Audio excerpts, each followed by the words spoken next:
Thank you, everyone, for coming. Thank you for inviting me. Very exciting to be here. Yeah, so I'm going to talk about Bitcoin, blockchain, BFT, and beyond. And I know this is a group that's dedicated for focused on zero knowledge. So I'm also excited that you decided to expand to more than just zero knowledge. And since that's what you're trying to do, I want to actually even show you a larger view. And this is how I see this area of crypto economic systems and cryptocurrencies in general. So it's kind of at a middle ground of at least three important academic fields. So the first is economics. I think the disruption that's happening here is a disruption that's around money. And so it's very important to understand what economics can give us, both at the microeconomic level and at the macroeconomic. And at a very high level, economics studies how humans behave when there are scarce resources and how they react to incentives. And this is a very important thing that governs how we live. Economics typically doesn't deal with software, it doesn't deal with algorithms, it doesn't deal with bad guys and good guys. And for this, we kind of have another very important field in this area, which is cryptography. You're all, I guess, very excited about cryptography, so am I. And one way to kind of succinctly describe what cryptography is about is it's about replacing trusted third parties with protocols that interact between each other. So for example, if I want to send an encrypted message, one way to think about this is I'm sending this message to some trusted party, and that trusted party is sending it only to the recipient and not showing it to anybody else. Similarly, a zero knowledge proof. One way to think about this is that I have some fact and I have a proof of this fact.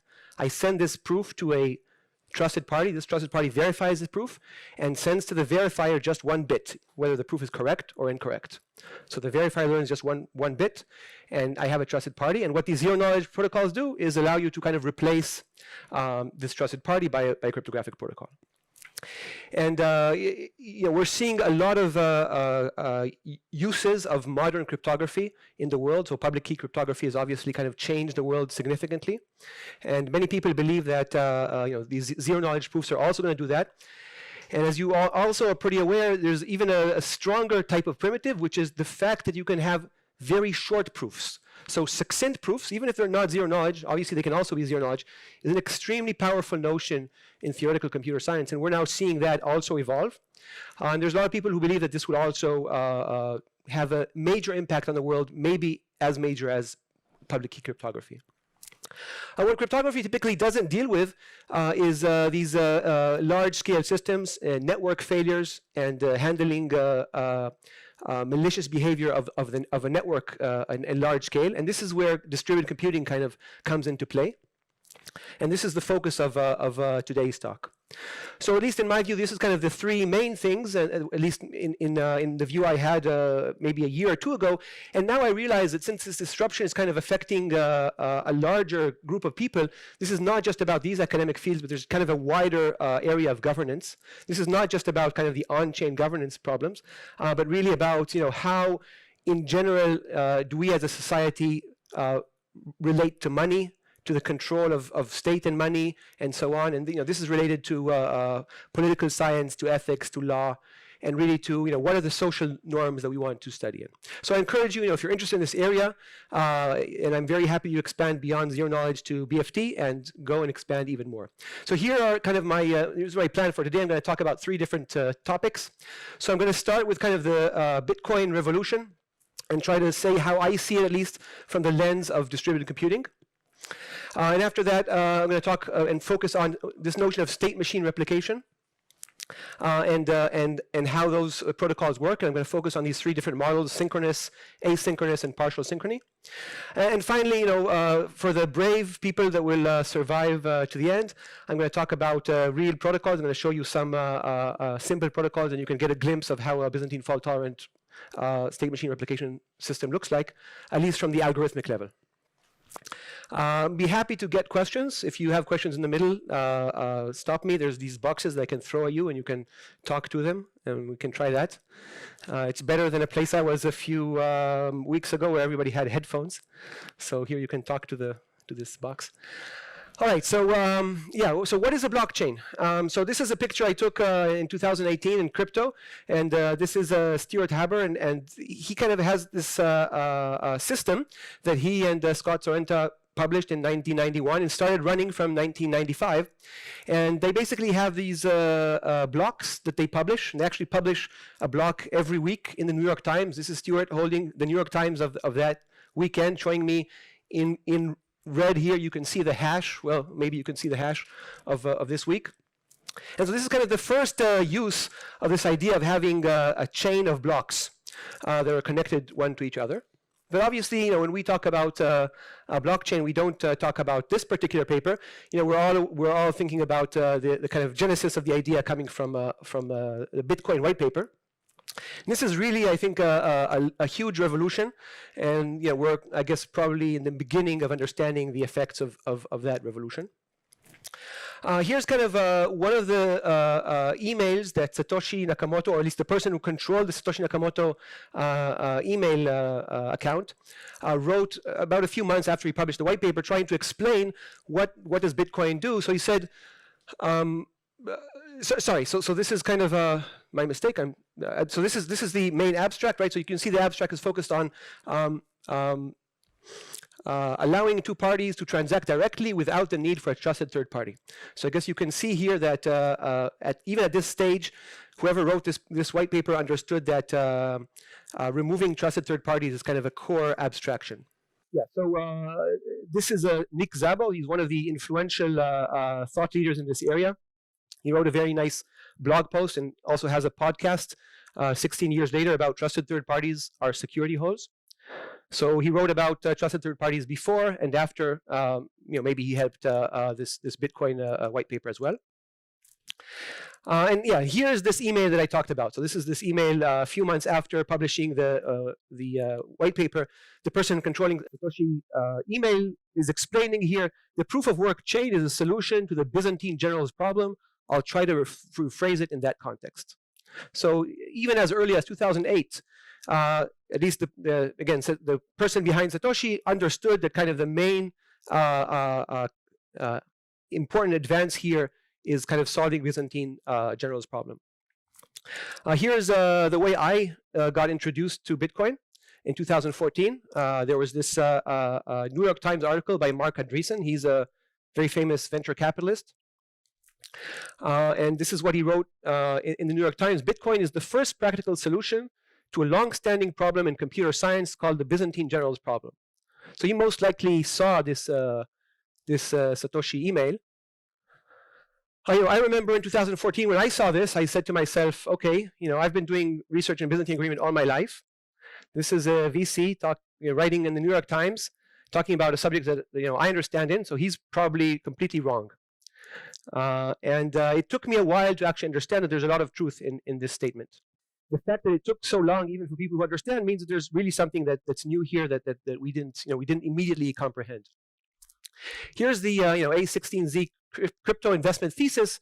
This is their kind of updated view on what are blockchains, and they call this blockchain computers. And I guess the main thesis, the way I understand this, is that the main thesis here is that they equate the idea of Byzantine generals problem with this notion of trust. So here's kind of a quote. They say, blockchain computers, they were invented by Satoshi, but then dramatically expanded by developers and researchers, are computers where the unique capability is trust between users, developers, and the platform itself. So in particular, they really cared about these platforms that cannot change without kind of the system reaching agreement that they change. This is not just preventing double spend, but also the immutability of the rules. So you can build a platform, you can build applications on top of this platform in such a way that the platform will not change the rules or the way they extract value from these applications. Right. So given all this, I kind of want to say here's how today I view Bitcoin in the lens of distributed computing. So really, the main property that Bitcoin obtains is kind of this ability to be resilient, to avoid double spend, to not change the rules of the platform. And it does that as long as there is no attacker that controls a majority of the voting power, majority of the mining power. Right? So as long as 51% of the mining power is held by honest participants, then this chain continues to have these properties.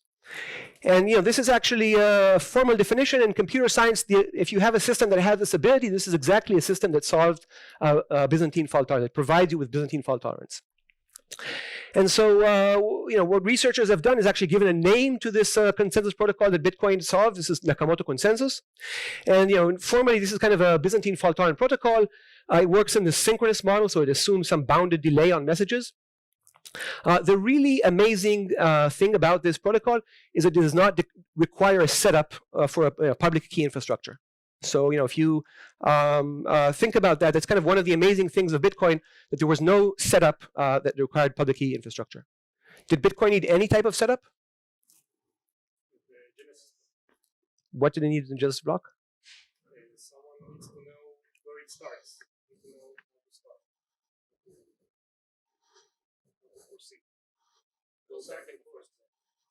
Yeah, so you need some unpredictable randomness to start this system. So there was a little bit of a setup phase, but it's much weaker than, I guess, many of these things that need a PKI, or a trusted ceremony for zero knowledge. Yeah, and so the real, from a foundational perspective, there's this lower bound. This is this Fisher-Lynch-Merritt lower bound, a famous lower bound that shows that you cannot solve Byzantine Agreement in a synchronous model with less than a third. But actually, this unless you have kind of a PKI setup. And one of the real breakthroughs here is that this is a protocol that actually allows you to circumvent this lower bound. So you can actually solve Byzantine Agreement with almost a half. Less than, with the adversary controlling less than a half, and you can do this even though you don't have a PKI setup. This is really kind of, from a computer science perspective, the main breakthrough. It works for an adaptive adversary. That means that even if an adversary is trying to maliciously attack, it can still withstand these attacks. And it's very scalable. So when you think about it, when a leader finds a block, he just needs to send this block to everybody. So at least theoretically, it's kind of a linear system. Maybe you have to do a gossip protocol. So this seems like a beautiful protocol, and maybe it's going to solve all the problems in all the world. So is this kind of a BFT come true? Is this kind of the best thing that we wanted, and there's no problems here? So so one thing that I'm going to cite is this Gensner and et al. Work from 2018 that studied centralization in both Bitcoin and Ethereum, and they come up with kind of a few different things where they see challenges here. So one is, that many of these Bitcoins mining are not done by your laptop or by your phone, right? You have to buy a dedicated ASIC and join a large mining pool. So again, kind of there's a centralization of mining pools. These ASICs, the dedicated hardware that you buy, is actually manufactured by very few manufacturers. There's actually kind of a monopoly of the ASIC that they can control it. So there's kind of another challenge here. And they claim, that because of that causes some sort of centralization. So it's not as if each one of us can mine Bitcoin, right? That was maybe the thought in 2010. And moreover, because it's very, very energy demanding, then people who live near a very cheap energy get a lot more voting power, get a lot more benefit to mine versus people who live in kind of other areas.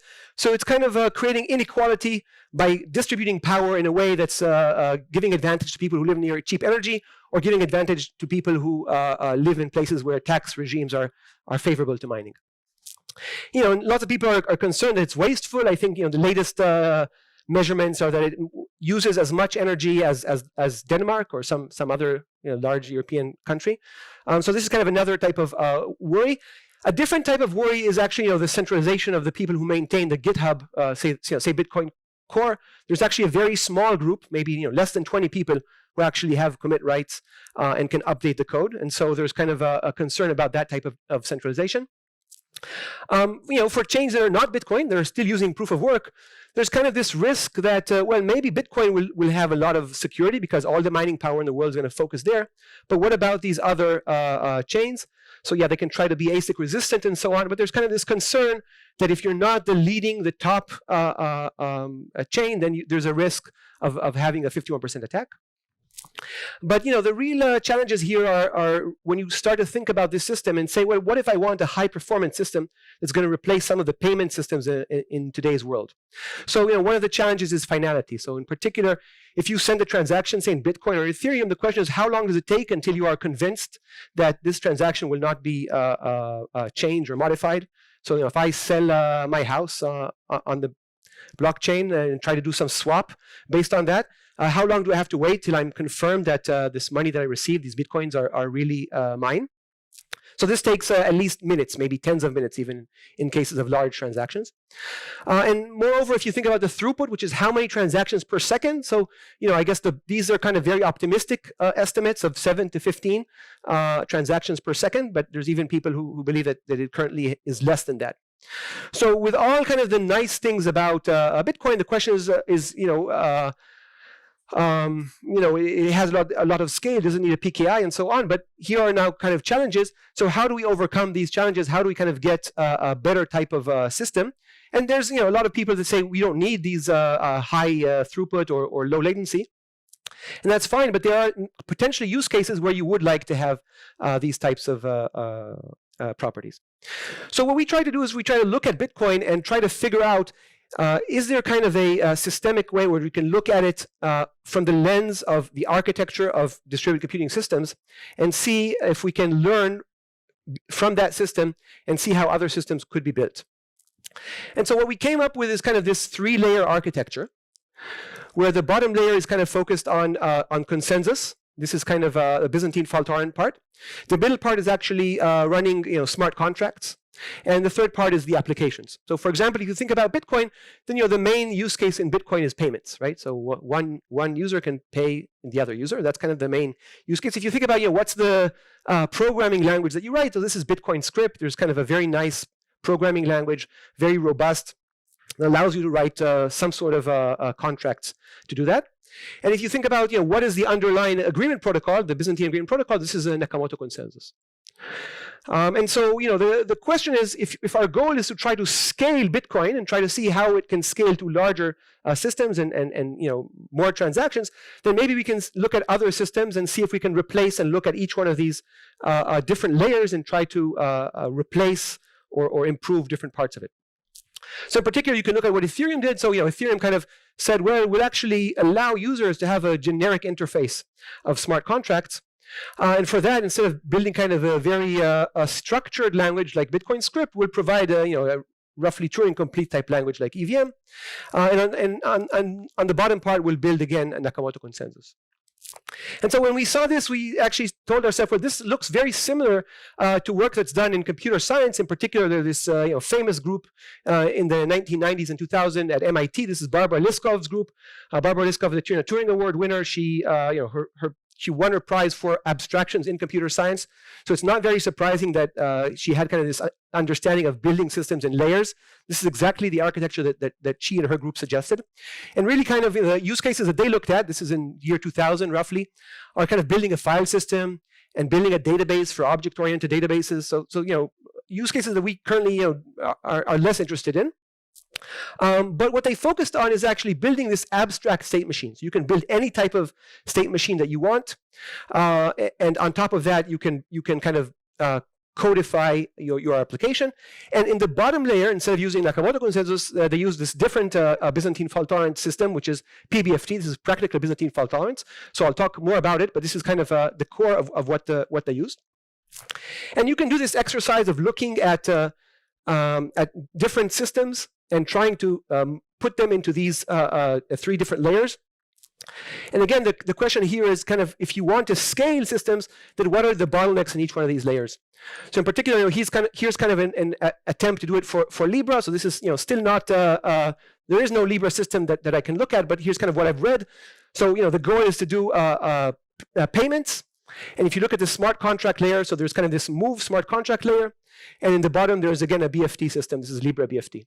So you can look at any system and you can take Zcash or you can take any one of your favorite systems and look at it and kind of decompose it. And when we decompose this and kind of think about what are the fundamental bottlenecks for scaling these systems, we kind of reach this 3 important bottlenecks that we see. And what we actually see is that any system that has to solve these problems has to somehow overcome these three different bottlenecks. And so the first bottleneck that you have to resolve is just getting the data to all the replicas, right? So if you want to do something, you have to have the data on with you. And so that's always a challenge. And we're seeing a lot of ways to innovate there too. So there's kind of algorithms that allow you to disseminate data in a better way. It's kind of what BitTorrent does, and Libra PFD is an example. There are ways to actually deal with having too much state over history. So there are techniques to kind of reduce states. This is kind of trying to cut through some of the transactions and reduce them. And again, I kind of mentioned the ability to have succinct proofs. So these are amazing new abilities to actually take a system and instead of storing all the data, I can have a proof that kind of validates that the data that's stored somewhere else is the correct data that I need. And again, I think this is kind of a very exciting direction, especially for people who are interested in proofs and zero-knowledge proofs. So now that you have the data, the problem is that you need to solve consensus, and for solving consensus, it is always a trade-off. So it's very easy to solve consensus, but it's it depends on performance. Always depends on security. And so really, the goal here is to see how can you get the right amount of security versus the right amount of performance. And we're seeing systems, say PBFT worked for 7 or 4 replicas, and we're seeing systems like Algorand that claim to work for hundreds of thousands of replicas and so on. So there's really a vast amount of different options here. And again, you can ask yourself, how decentralized is it all in the same country, or maybe it's all around the world? What type of adversary are you working against? Is it an adaptive adversary or one that's more static? We're seeing also challenges in terms of fairness. So how do you make sure that there's no front running in the system? Basically, how do you make sure that the transactions that arrive in the correct and fair order? So all these are security considerations, and when you try to optimize performance, you have to see that you're also optimizing the security performance trade-off in the right way. And I'm going to focus on this much more, but I'm just going to finish and say, after you reach agreement on what is the order of the transaction, so you're receiving data, and you reach agreement on what is the order, the total ordering of the data that you received, you now have to execute the commands, right? So there are some commands, maybe it's a Bitcoin script command or an Ethereum EVM command, you have to execute it. And here, again, the challenge is execution. No matter what you do, at least naively, everybody that's validating has to execute, and so that is a bottleneck. And we're finding ways to kind of deal with that, either by limiting the execution, making it very small, or optimizing, providing better building blocks so that the execution becomes more efficient. Or again, we're seeing this amazing power of succinct proof. So instead of everybody doing work, I can do work, and then I can give you a very short proof that what I did is good work. Right? This is kind of the amazing power of succinct proofs. So this is kind of a very high-level survey of what are the 3 bottlenecks. Now, I'm not saying there aren't others and more problems, but at least any system that you want to scale with, you have to deal with these 3 things. And I'm going to focus on the middle one, because this is kind of the core of this talk. And basically what I want to say is that one approach is to look at, on the one hand, Nakamoto Consensus, on the other hand, PBFT, and try to see, well, maybe we can try to get the best of both worlds. So let's look at the different parameters and see what would we like to obtain if we build kind of a modern state machine replication protocol. So the first thing that we look at is what are the setup assumptions, and what we would like to do is kind of get a setup assumption that allows you to do both proof of work and a PKI. So you could you're not bound to either one of these. In terms of kind of the scale of the system, so at least in the 1990s, PBFT worked for 4 or 7 nodes, and here what we'd like to do is get systems that work for tens, maybe for hundreds, maybe even for thousands, and even more validators. Right? So you might have a lot more clients, but these are the number of people who actually are participating in the core mining. And in terms of how long it takes to commit a transaction, here we'd kind of like to take the advantages of PBFT. So we'd like to get the same type of very sub-second finality, not the minute finality that Nakamoto Consensus provides you. In terms of the number of transactions per second, again, what we'd like to do is we'd like to get something that's kind of related to PBFT. In terms of communication, so PBFT required a quadratic number of messages. So if you have 7 nodes, that's 7 squared. That's not so bad. That's 50 messages. But if you have 1,000 nodes, then now 1,000 squared. That's actually a lot of messages every transaction. So the fact that you're sending quadratic versus linear, we'd like to have linear communication every time we're sending a message. And again, kind of in terms of liveness, we'd like to be able to withstand denial of service attacks. And we'd like to do this no matter how the adversary behaves. In terms of safety, so Nakamoto Consensus depends on the system being synchronous. So for example, if somebody kind of blocks connections between, let's say, the US and China, then it might cause challenges for Nakamoto Consensus type protocols, while kind of PBFT has this always safe approach. And finally, in terms of energy consumption, we'd like to have something that doesn't have extreme energy consumption like Nakamoto Consensus. So this is kind of the goal. This middle, this is kind of the dream, and this finishes my first part. And in the second part, I'm going to kind of say what has happened to kind of realize this dream. So before I do, I'd like to see if there's any questions.